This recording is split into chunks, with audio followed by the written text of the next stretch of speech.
Harlan Briggs walked into the Veltrain Group headquarters carrying a manila envelope, a thermos of black coffee, and 11 years of patience he had never planned to spend all at once.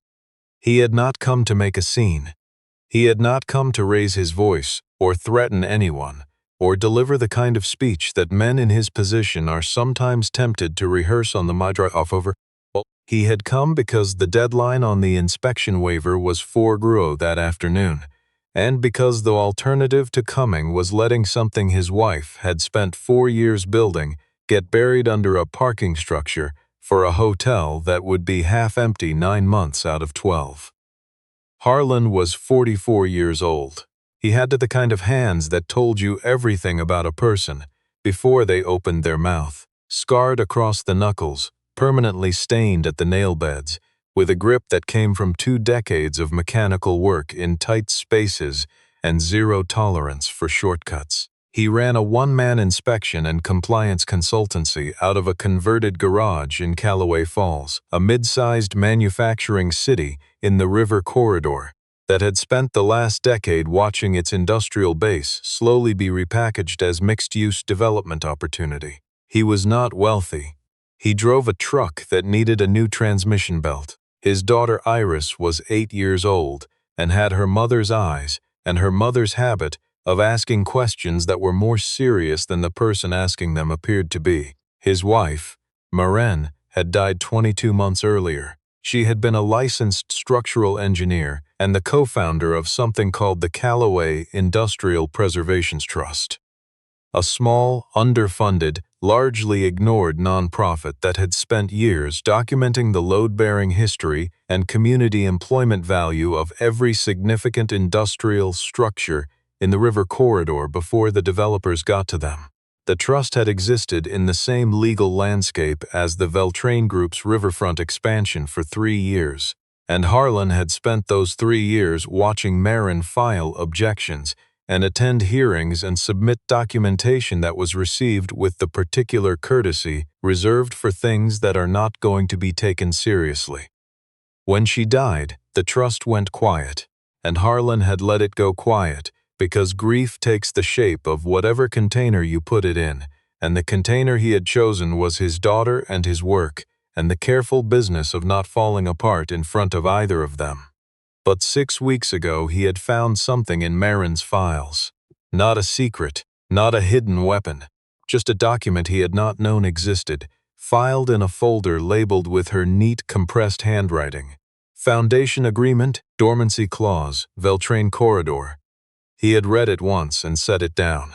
He had read it again the following morning, and then he had called his old friend Patrick Doyle, who was a city infrastructure attorney, and the kind of man who read contracts the way other people read crime novels, and Patrick had been quiet on the phone for a long time before he said, very carefully, that Harlan should not do anything with this for at least a week, while Patrick looked at it properly. The week had passed.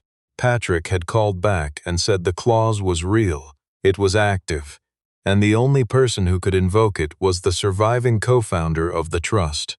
That was Harlan, because Maren had insisted on listing him as co-founder when they filed the original articles, even though he had told her at the time that he was an engineer, not an activist.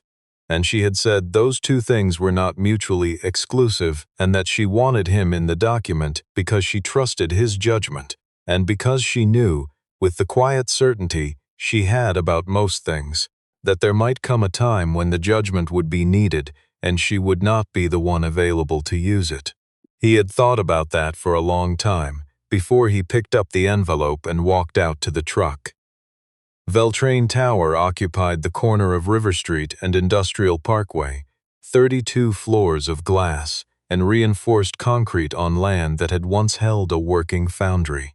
The lobby was the kind of lobby designed to communicate that the people inside it had already won whatever competition you might be arriving to enter. Pale stone floors, recessed lighting, a reception desk that was more of an architectural feature than a functional object. Harlan crossed to the desk, set the envelope down, and told the woman behind it that he needed to speak with someone in the legal compliance office regarding a time-sensitive filing under the Callaway Corridor Foundation agreement. She asked whether he had an appointment. He said he did not, but that the filing was operating under a contractual intake window that did not require one. She checked her screen and said there was no one available for walk-in submissions that day. He said he understood and that he would wait, and that the submission needed to be logged before 4 or the filing right would transfer automatically to the City Planning Authority. She told him to take a seat near the windows. He sat. He drank his coffee. He watched the lobby do what lobbies like this one do, which is perform the confidence of the people who own it through the behavior of the people who work in it. Everyone moved with purpose. Everyone wore the specific expression of a person who belongs to something larger than themselves and finds the belonging flattering. After approximately 12 minutes, a man in a charcoal suit appeared from the elevator bank and walked toward the desk with the smooth efficiency of someone whose job was to intercept situations before they developed texture.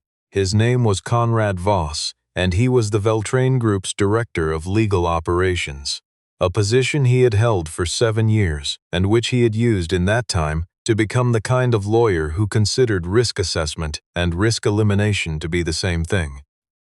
Behind him, keeping pace at a slight remove, was a woman with a tablet and a very particular quality of attention.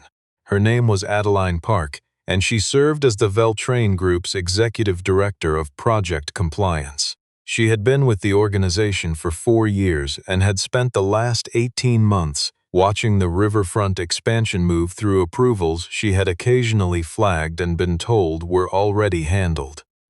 The man who came with them was Harlan's second point of interest, Randall Veltrain himself. He was 58, silver-haired, dressed in the specific way of men who want to look like they do not care about how they look, while caring considerably about how they look. He had built Veltrain Group over 25 years from a regional construction firm into a diversified real estate operation with holdings across 6 states. He had a reputation for finishing things. Projects, negotiations, conversations. He had a way of ending discussions that felt like resolution even when nothing had been resolved. He noticed Harlan the way a property owner notices something on the grounds that was not there yesterday.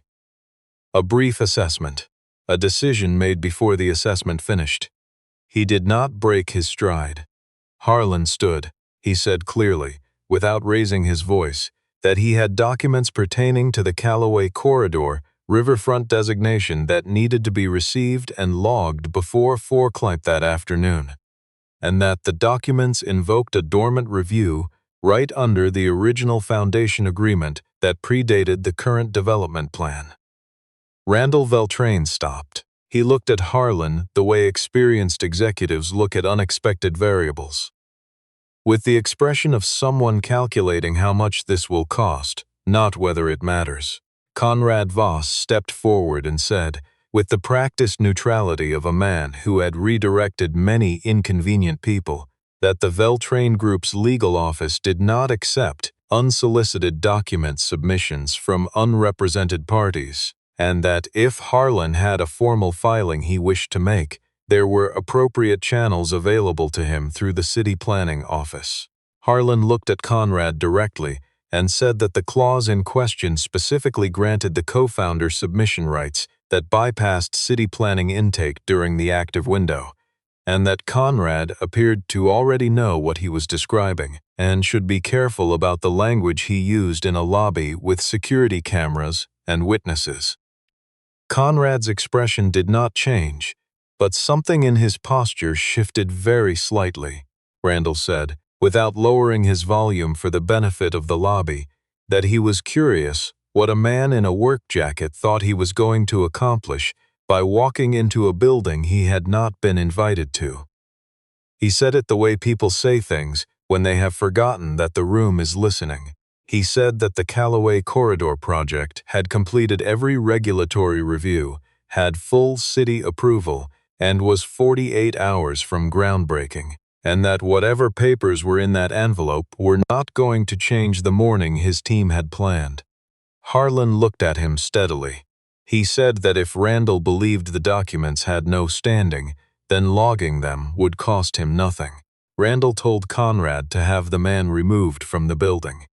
Harlan stood still. He placed the envelope on the reception desk, face up, beside his driver's license, and said to the room that if the documents were not logged by Forclay, he would be transmitting duplicates directly to the State Infrastructure Review Board and to the bonding institution holding the corridor project's financing. The lobby went quiet in the specific way that lobbies go quiet when something has been said that cannot be unsaid. Randall looked at the envelope. He looked at Harlan. He made the choice that people make when contempt is easier than consideration. He said that Harlan was welcome to transmit whatever he liked to whoever he liked, and that a man who drove a rusted pickup to a groundbreaking site was not the kind of person whose paperwork was going to stop anything. 2 security personnel arrived. They were professional and unhurried, and the younger of the 2, a man named Officer Hatch, who had been seconded from the city's corporate security liaison program, had the kind of face that registered information carefully before acting on it. The situation he had been called to handle was a man refusing to vacate private property. The situation he found was a man standing quietly beside a reception desk, with an envelope and a thermos. Conrad provided a summary of events that was accurate in each individual component and misleading in the overall architecture. Harlan had arrived without an appointment. He had declined to leave. He had made statements that implied an intent to interfere with a permitted development project. Harlan told Officer Hatch, when asked, that he had a contractual right of submission under a signed agreement between the Callaway Industrial Preservation Trust and the original Corridor Development Authority, that the right had a specific activation window and that he had come to exercise it within that window. He gave the citation number. He gave the filing date of the original agreement. He gave the name of the city attorney who had countersigned it.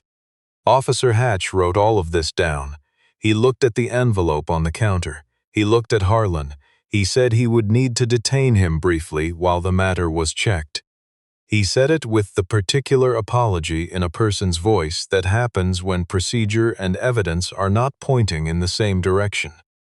Harlan said that was fine. He turned around without being asked. The cuffs were applied. Randall Veltrain made a sound that was not quite a laugh. It functioned as one. He said to the room at large that this was what happened when people with personal grievances tried to dress them up as legal strategy. Harlan turned his head and said, quietly enough that only the nearest people caught it, that what had just happened had taken a documentation matter and turned it into a public record. Randall laughed again, louder, and said that Harlan was welcome to call anyone he liked, because not a person on earth that a man like him knew was going to slow down what was happening in this building.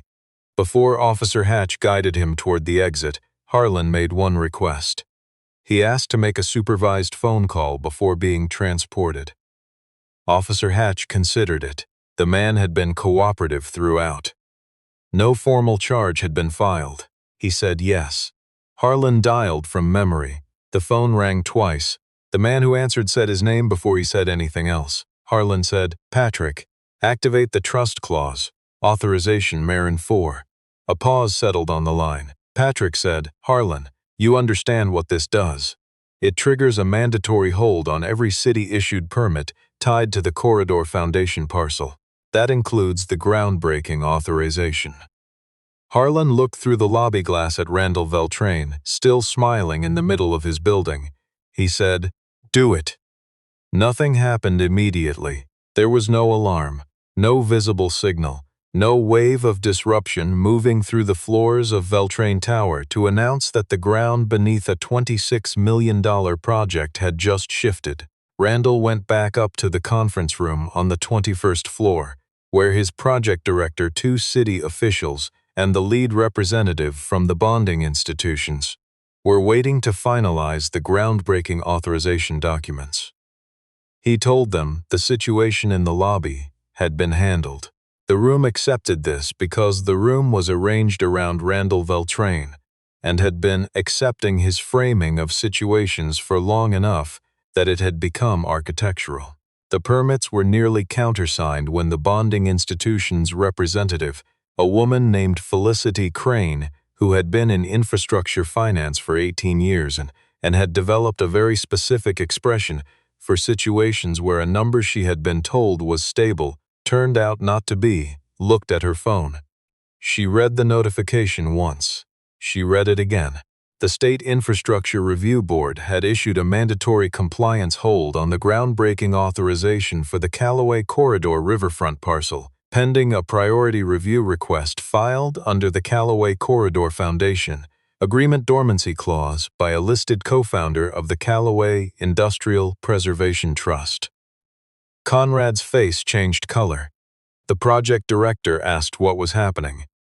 Felicity read the notification aloud. The city official closest to the door checked his own phone. Randall asked who had filed the request. Felicity looked at the screen and said the name, Harlan Briggs, listed co-founder, active authorization code. The room went quiet in the way rooms go quiet when a name that was supposed to be irrelevant turns out to be the hinge everything was swinging on. Randall demanded to know how a mechanic he had walked out of his lobby could freeze a groundbreaking authorization with a phone call. Conrad provided the answer in pieces and with visible effort. The Foundation Agreement's dormancy clause was not a formality. It had been inserted by the Preservation Trust as a non-negotiable condition of the original corridor zoning variance, and it had been classified in Conrad's own risk memo as a negligible concern 14 months earlier because the trust had gone inactive following the death of its founding director. Conrad had verified the inactivity. He had not verified whether the co-founders' authorization codes had been formally dissolved, because doing so would have required acknowledging that the co-founder still existed and had standing, and that was an acknowledgement Conrad had decided was not necessary. Felicity said the hold would remain until either the review was completed or the authorized party withdrew the request. Randall said to get her on the phone with the bonding institution's legal office. She said she was already on the phone with the bonding institution's legal office. At the Callaway Falls City Precinct, Officer Hatch had been sitting with his supplementary report for 20 minutes, rereading it in the way a person rereads something that closes properly on its own terms but doesn't sit right in the larger sense. Every citation Harlan had given him had checked out: the filing date, the agreement number, the name of the city attorney who had countersigned the original document, a woman who was now serving her third term on the State Infrastructure Review Board. He had taken the report to his sergeant. His sergeant had taken one look at the name of the agreement and made a phone call that had escalated in ways he had not fully explained when he came back to tell Hatch to start a supplementary filing and, carefully, not to formally charge the detained individual yet.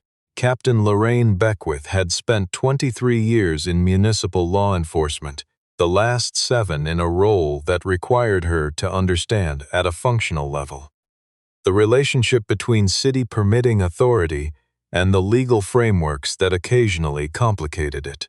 When Officer Hatch handed her the report and said the detained individual had invoked the Callaway Corridor Foundation Agreement by name, with correct citation, she set the paper down on her desk and walked to the holding room without a word. She opened the door and saw a man in a canvas work jacket sitting at a table with his forearms resting on the surface, and his expression composed in the specific way of someone who has already decided that wherever he is simply a stage in a process, not an outcome. She said, "Mr. Briggs." He looked up. She said, "How long have you had the activation code?" He said he had had it for 11 years. He said Marin had set it up when they filed the original articles. He said he had not used it because he had spent a long time believing the process would correct itself, and that this was the kind of thing a person believed when the alternative required more of them than they were ready to give. Lorraine pulled out a chair and sat across from him. He did. She asked him to walk her through the documents. He did, clearly, sequentially, without rushing. the foundation agreement, the zoning condition, the dormancy clause, the specific provision that granted a co-founder the right to invoke a mandatory hold during any active permit window tied to the parcel. He explained that the vocational retraining center Marin had built on the eastern edge of the corridor, a facility where displaced manufacturing workers could get certified in electrical systems, equipment calibration, and industrial maintenance, was not referenced anywhere in the current development plan, despite having been listed as a protected community asset in the original zoning documentation. He said Marin had spent 4 years building that center. He said 22 workers had gone through it in the last operating year before the trust went quiet. He said 2 of them had gotten union rate jobs from certifications they earned there. He said he had told himself it was her project, not his, and that he was not the right person to carry it, and that he had been wrong about that for almost 2 years, and had finally stopped being wrong. Lorraine checked the documents against the city records her sergeant had pulled. They matched. She looked at Officer Hatch, standing in the doorway, and told him to file the supplementary report and flag it to the city attorney's office. Then Harlan's phone rang, Iris calling from school. He answered and told her everything was fine and that he would explain at dinner. She asked if this was about Mom's building. He was quiet for a moment. Then he said he thought it was time to keep a promise that had been waiting long enough. The news reached Randall Veltrain's floor faster than he had arranged for it to, which unsettled him, because managing information speed was something he considered a core operational competency. The compliance hold had gone not only to Felicity Crane, but to both city officials and to the bonding institution's regional director as a matter of regulatory protocol. By noon, the hold on the groundbreaking authorization was not a private problem. It was a documented fact in the inboxes of people who were legally obligated to act on it. The city official nearest the door had left the 21st floor before 11:30. Felicity Crane had her firm's general counsel on the phone before she finished her coffee. The table that had been 40 minutes from completion when the morning started was empty before lunch, except for the untouched water glasses. Randall issued a communication statement describing the delay as an administrative clarification expected to resolve within the business day. He told Conrad to prepare a counterfiling, challenging the co-founders standing on grounds of extended inactivity. Conrad said he would prepare it, but that the legal threshold for establishing that a dormancy clause had lapsed through inactivity was considerably higher than Randall appeared to believe, and that it would take a minimum of 3 business days to prepare properly. Randall said he did not have 3 business days. Conrad said he understood that. Meanwhile, Adeline Park had spent the better part of an hour in the company's document archive. She was not conducting a formal review. She was reading files she had access to, specifically the community impact assessments that had been submitted to the city during the zoning amendment process. She found 2 versions: the original, which had contained 4 full sections on labor displacement, a detailed accounting of the Harlan Briggs Vocational Center, its enrollment history, its job placement rates, and its role as the corridor's primary retraining resource for workers displaced by the transition from industrial to commercial zoning, and the amended version, which had been submitted to the city, in which the entire subject had been condensed to a single sentence noting that legacy community operations would be transitioned to suitable alternative facilities. The alternative facilities were not identified anywhere in any document she could locate. She brought the printouts to Randall in person. She placed them on his desk and told him what she had found. He looked at the documents with the expression of a man examining rain on a window, acknowledging the fact of it without considering it directed at him personally. He said Conrad handled those filings and she should raise it with Conrad. She said she had reason to believe the filings had been handled in a manner that created material legal exposure for the organization, and that raising the matter with the person who had made the relevant decisions was not a reasonable path forward. He said she was overstating it. She said she did not believe she was. He asked what she thought he should do. She said, "Release the hold voluntarily, log the trust documents in good faith, commission an independent review of the impact assessment discrepancies, and postpone the groundbreaking until the review was complete." He said that was not a plan, it was a capitulation. She said the alternative was defending falsified submissions with a frozen permit authorization and no signing partners at the table. He told her to leave the documents and return to her desk. She left the documents. She did not go to her stage, went to the copy room, made a full duplicate set, addressed an envelope to the State Infrastructure Review Board's Community Impact Division, and sent it by registered courier. She did this without any particular feeling of drama because it was simply the thing that needed to be done, and she was the person in a position to do it. The meeting Randall called that afternoon was entered in his calendar as a project status alignment. He had sent word through Captain Beckwith that he wished to meet with Harlan at a private location, away from the lobby and the staff audience. Harlan had agreed and arrived with Patrick Doyle, who came as a legal observer withstanding to be present given his role in activating the clause. Adeline was already in the room when they arrived. Randall had not arranged this. Conrad chose not to object because objecting would have required explaining why he wanted her absent. Randall opened by acknowledging that the morning had been handled with poor judgment in certain respects. He then slid a piece of paper across the table, a number, significant, the kind of number that changes the practical shape of a person's life, when that person drives truck with worn transmissions belt and is raising a daughter alone. He said it was a recognition of the inconvenience that had occurred. Harlan looked at the number for long enough to confirm it was real. Then he looked at Randall. He said the issue was not about money. He said the Callaway Corridor development would eliminate the last functional industrial use parcel in the River District. He said the workers who had come through Marion Center, the electricians, the equipment operators, the line workers who needed a second skill after their plants contracted or closed, had no attorney, no board relationship, and no seat in any planning meeting. He said Marin had spent 4 years making sure they had something in the document record that protected their access to that parcel. And Randall's people had tried to have it removed at the reception desk. Randall said that people who framed personal grief as civic principle were a particular kind of opponent he had encountered often enough to recognize, and that he found the pattern more exhausting than persuasive. Harlan looked at him without any change in expression. He said that a development plan which required falsified impact assessments to survive the light of a public record was not a vision. It was an accounting error dressed in concrete. The room was very quiet. Conrad slid the settlement pages closer.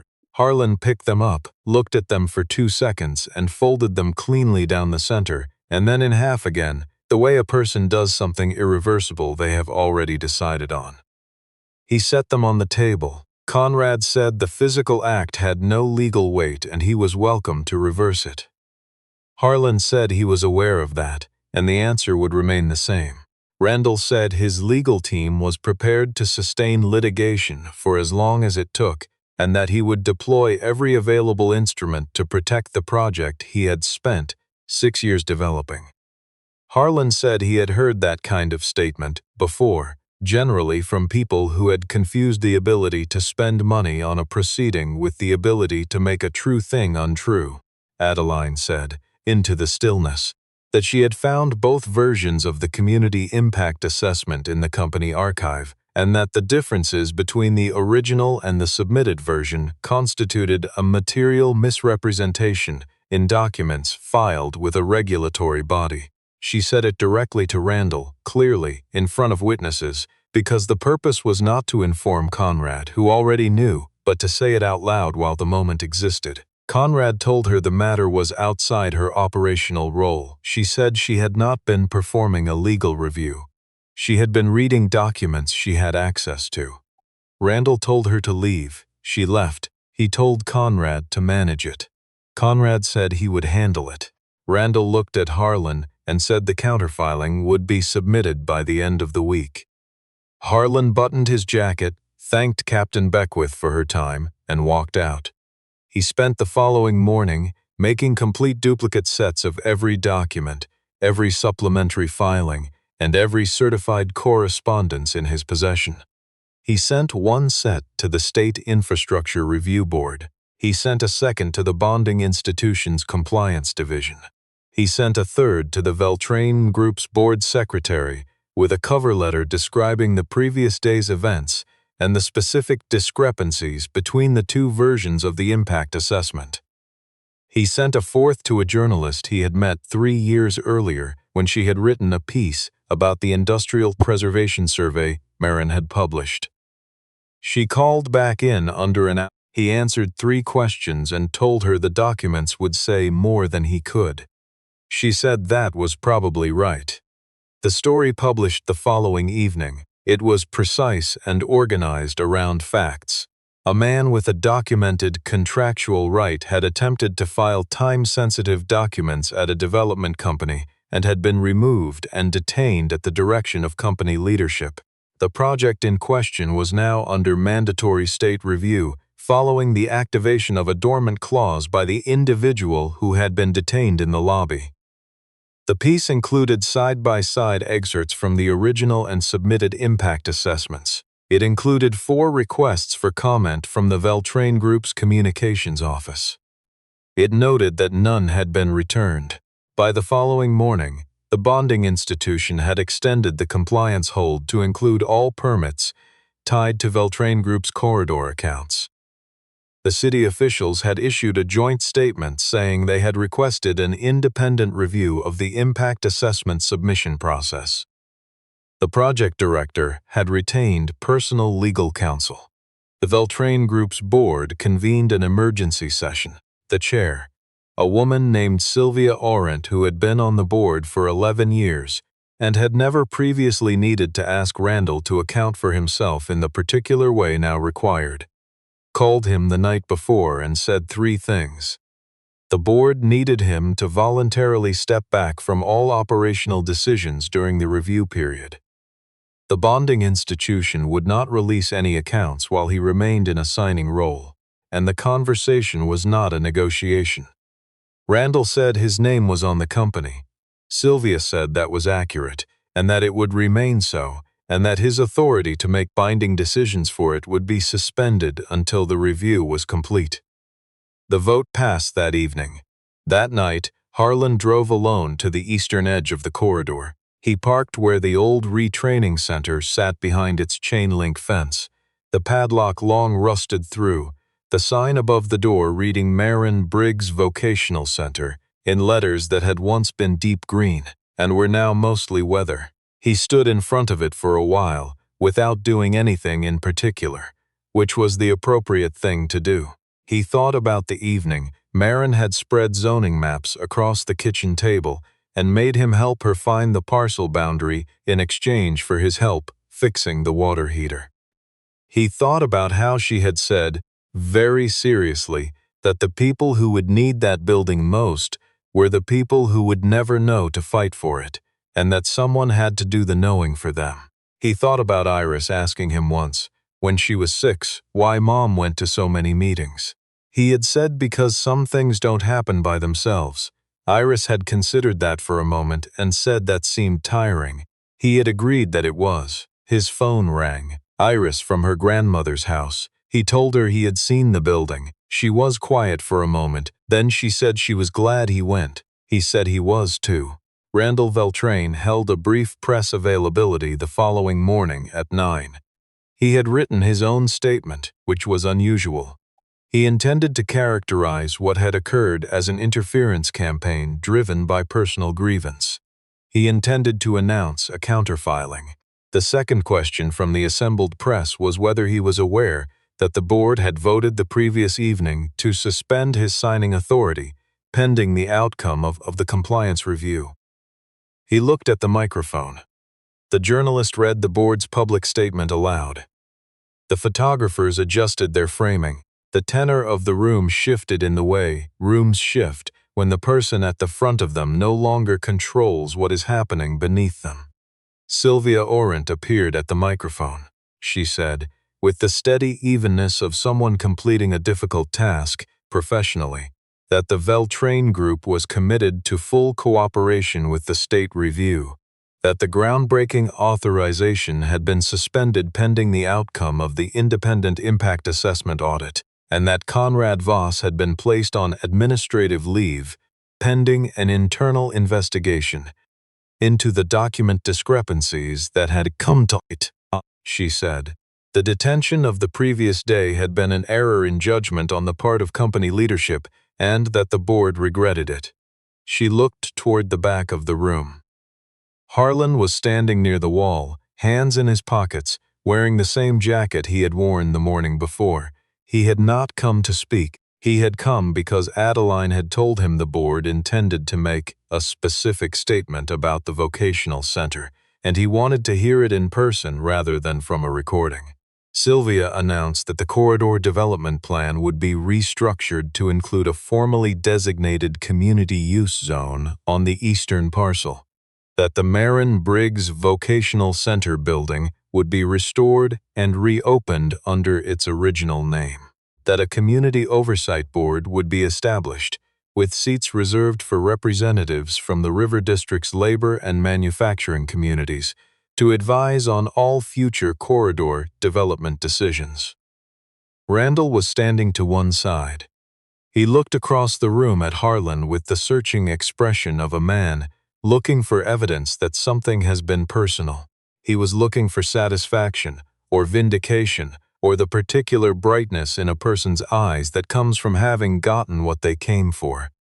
He did not find it. He found a man who looked tired and ready to leave, because the thing that had needed doing had been done, and Harlan had never been the kind of person who was oriented toward what came after. Randall walked toward him as the room reorganized itself around the new information and said, in a low voice, that Harlan had delayed a project that would have employed 400 people over 3 years over one building and a document from a dead woman. Harlan said that was one reading. He said another reading was that Randall had built a plan on the assumption that a man in a work jacket carrying an envelope could be removed from a lobby, and that would be the end of it. And that had worked until it met someone who had not come to negotiate and could not be waited out. Felicity Crane, passing on her way to the exit, paused at Harlan's shoulder and said quietly that the restructured plan, the community zone, the oversight board, the vocational center restoration, was the only framework the bonding institution was willing to accept as a condition of releasing the accounts. She said she had run the numbers, and it was viable. She said it not as an apology, but as the acknowledgement a financial officer makes when the correct answer turns out to have been available from the beginning. 6 months after the morning, Harlan Briggs carried an envelope through the doors of Veltrain Tower and was laughed at by a man who had never been told no by anyone who mattered. The Eastern Corridor looked different, not louder, not more expensive. Different in the particular way a place looks when something that was going away comes back.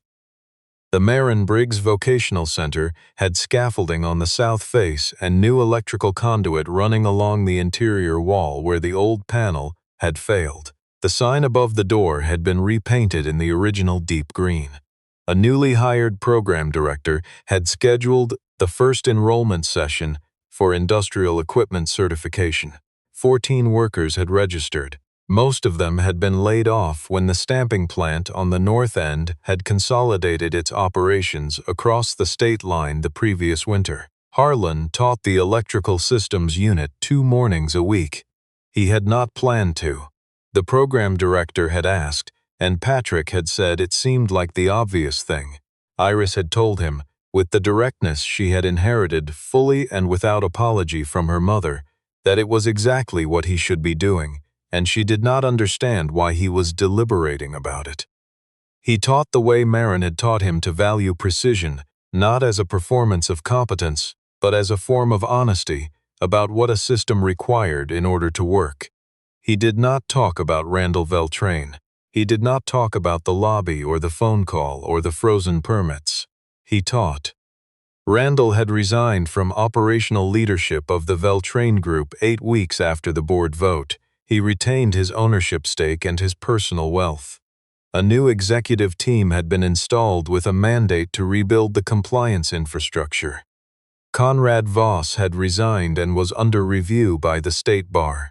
Adeline Park had been appointed to the newly created Ethics and Compliance Oversight role, a title that had not previously existed at the organization, and that the board had agreed was necessary given that someone had already been performing the function without being asked. Iris came with Harlan one Saturday morning in April, before any of the students arrived. She stood in front of the building for a long time without saying anything. But a chat, then she said her mom would have changed at least 3 things about the sign before she was satisfied. Harlan said that was accurate. Iris said she also would never have admitted any of it looked good. He laughed quietly, and then he stood with her in the early light and looked at the sign and the scaffolding and the river stretching cold and gray behind the fence line, and said it looked right to him. A few weeks later, a new security guard at Veltrain Tower, assigned after the restructuring, unfamiliar with the events of the previous year, saw a man in a paint-marked work jacket cross the lobby and stop to read the community bulletin board that the Oversight Council had placed on the eastern wall. The guard moved toward him. A senior administrator touched his arm before he could speak. She said, "That's not someone you redirect.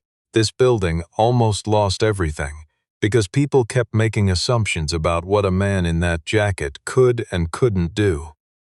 Harlan heard her as he turned toward the door.